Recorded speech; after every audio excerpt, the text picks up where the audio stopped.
ನಾನು ಶಾಕಿರ್ ಅಹಮದ್ ತಡ್ಕೊಂಡು, ನನ್ನ ಊರು ಧಾರವಾಡ.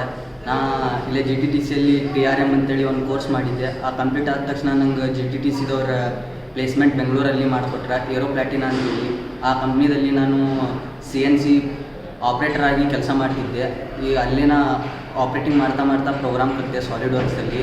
ಅದು ಕಂಪ್ಲೀಟ್ ಮಾಡಿ ನಂಗೆ ಈಗ ಸ್ಯಾಲ್ರಿ ಅವರೇ ಪೋಸ್ಟ್ ಹೈಯರ್ ಮಾಡಿ ಆಮೇಲೆ 30,000 ಸ್ಯಾಲ್ರಿ ಕೊಡತ್ತಾರೆ.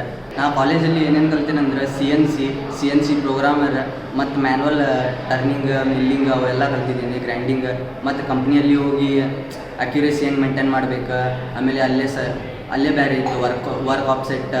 ಇಲ್ಲೇನೂ ಕಲ್ತಿದ್ದೆ, ಬಟ್ ಅಲ್ಲೇನೂ ಸ್ವಲ್ಪ ಚೇಂಜ್ ಇರುತ್ತೆ. ಅಲ್ಲಿ ಪ್ರೋಬ್ಲಿಂತ್ರ ಆ ಥರ ಎಲ್ಲ ಇರುತ್ತೆ. ಅದು ಕಲಿತ ಇದಾದ ಕೂಡಲೇ ಆಮೇಲೆ ಡಿಸೈನಿಂಗ್ ಎಲ್ಲ ಕಲ್ತಿದ್ದೀನಿ. ಇಲ್ಲೇ ಕಾಲೇಜಲ್ಲಿ 2D 3D ಡ್ರಾಯಿಂಗ್ ಕಲ್ತು ಹೋದ ಕೂಡಲೇ ಅಲ್ಲೇ ನನ್ನ ಕಂಪ್ನಿಯಲ್ಲಿ ಹೋದಾಗ ಹೆಲ್ಪ್ ಆಯಿತು. ಆಮೇಲೆ ಡ್ರಾಯಿಂಗ್ ಸ್ಟಡಿ ಅವೆಲ್ಲ ಕಲಿತೆ.